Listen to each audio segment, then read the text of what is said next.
আচ্ছা বল্টু বলতো, চায়ের নাম যদি চু করে দেওয়া হয় তাহলে কি হবে? তাইলে স্যার আমরা দোকানে গিয়ে চা খাইতে পারবো না। মানে? স্যার এখন তো আমরা দোকানে গিয়ে দোকানদারকে বলি চা দেন, আর যদি চায়ের নাম চু করে দেওয়া হয় তাহলে দোকানে গিয়ে কি বলবো?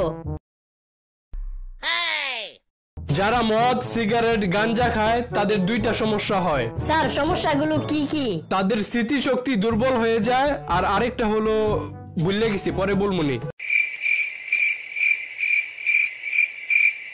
আচ্ছা বল্টু বলতো, একটা ডিমকে প্যান্ট পরানো হলে তাকে এক কথায় কি বলবি? Sir under pant.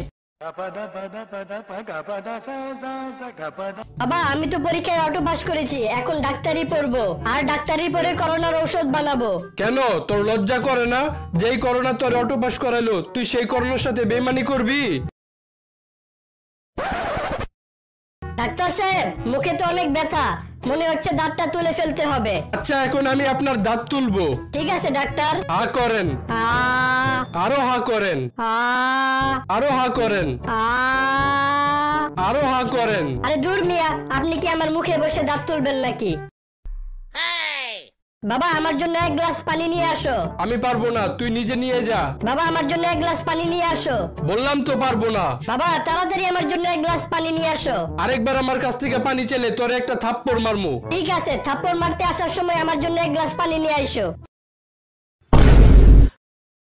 দোস্ত একটা জিনিস খেয়াল করে দেখছস? কি জিনিস? ইদানিং কিছু কিছু মানুষ মর্নিং ওয়াক করতে করতে এত দূরে চলে যায় যে রিকশায় করে বাসায় ফেরে। স্যার আপনাকে একটা প্রশ্ন জিজ্ঞেস করি। আচ্ছা কর। আকাশে মেঘের রং কালো হয় কেন? সারাদিন রোদের ভিতর ঘোরাঘুরি করলে তো কালা হইবই। বাবা পাশের বাসার ইমনের একটা সাইকেল আছে, আমারও একটা সাইকেল লাগবে। পাশের বাসার ইমন যদি নদীতে গিয়ে লাফ দিয়ে মারা যায় তাহলে কি তুইও নদীতে গিয়ে লাফ দিয়ে মারা যাবি? না, ইমন যদি নদীতে গিয়ে লাফ দিয়ে মারা যায় তাহলে আমি ওর সাইকেলটা নিয়ে আসবো।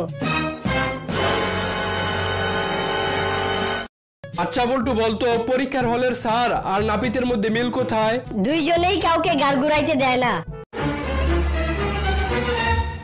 আচ্ছা বল্টু বলতো, বাচ্চাদের ডাইপার আর ফেসবুকের মধ্যে মিল কোথায়? স্যার দুইটাই একটু পর পর খুলে দেখতে হয় নতুন কিছু বের হলো কিনা। বল্টু পড়ালেখা জানোস? স্যার লিখতে জানি কিন্তু পড়তে পারি না। আচ্ছা লেখে দেখা তো। এই হারামজাদা, এসব কি লেখছস? স্যার আপনারা তো প্রথমেই বললাম আমি লিখতে পারি কিন্তু পড়তে পারি না। এই বল্টু বলতো, মুচি আর পার্লারের মধ্যে পার্থক্য কোথায়? একটা মুচি কালো চামড়াকে রং করে কালো বানিয়ে দেয়, কিন্তু একটা পার্লারে কালো চামড়াকে মেকআপ করে সাদা বানিয়ে দেয়। বল্টু পরীক্ষার খাতার প্রথম দিক দিয়ে তোর হাতের লেখা সুন্দর থাকে, কিন্তু শেষের দিক দিয়ে তো জঘন্য হয়ে যায় কেন? স্যার আমার হাতের লেখা আমি সবসময় ভালো রাখার চেষ্টা করি, কিন্তু কেন জানি না